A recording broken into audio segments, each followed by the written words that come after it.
Hello, I'm Ben Stanfield. And I'm Brianna Bars. We're the first two faces you see each night on WDHN News. But it takes an entire team to put a broadcast together and stay on top of breaking stories along the way. Here at WDHN, not only are we the breaking news leader in the market, we're doing it with the smallest news staff in the state of Alabama. Why do we deserve to be the station of the year? We're competing with much larger news departments and consistently beating them. That's why. But we'll let our work speak for itself. 2015 was the year that WDHN News made a statewide presence covering the Alabama legislature and the budget crisis, and our coverage was second to none. Our broadcasts were a topic among lawmakers whether they liked what we reported or not. Attorney General Luther Strange and Governor Robert Bentley called this the best possible settlement. Today, the Senate adjourned pretty quickly, only a half hour, not even a full newscast. What went on in there today? That's right. Representative Klaus told me the Senate hasn't come to a consensus. A Dothan lawyer was convicted for stealing millions from clients who not only needed that money, but entrusted him to protect it. $10.5 million is what McNabb took from over a dozen people. This apology was stupid. Says the Senate's appropriate. We're talking only 6 months for every $1 million he stole.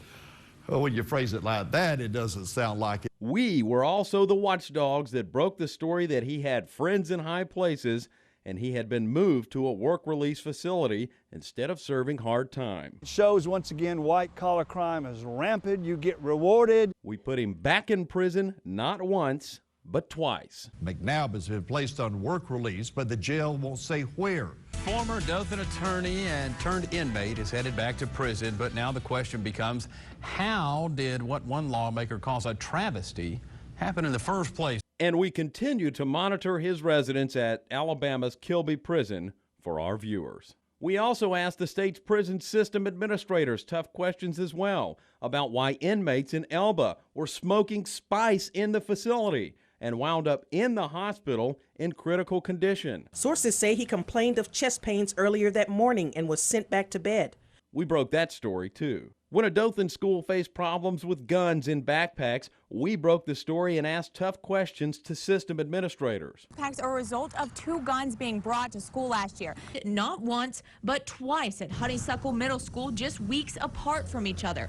Where the perception is something that's much worse than the reality. Yeah, absolutely. And perception of Honeysuckle outside of the school and folks affiliated with it is 2 guns last year, moved to clear backpacks. Then you have the fight this year and the viral video. You know, what's the fix here to change that perception? Well, first we have to change perception. And when a city official attacked a reporter, we were asking why he got to keep his job. At 5.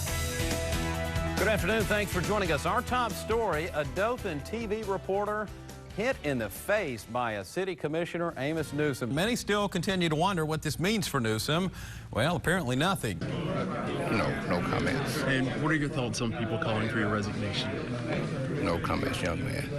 Is there anything else you'd like to tell us? Absolutely nothing.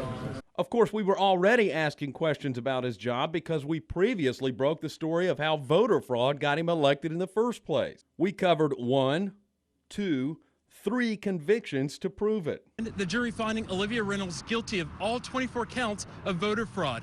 We were the first to report on police impersonators in multiple cities. Michael Smith claiming to be a lawman and somewhat forcing the woman to stop. We also brought in one of the top weather professionals in the Southeast, Connor Vernon, widely respected throughout the weather community and well-versed in keeping the wiregrass safe. Good afternoon. I'm meteorologist Connor Vernon. The reason we're interrupting programming, we've had a number of reports of damage in the area with all the storms that we're having this afternoon. You get our point. We're doing a really good job of covering the news in the Dothan area. And in our own personal opinion, we're doing it better than anybody else. We let nothing stand in our way when it comes to covering local stories that affect our communities and neighbors.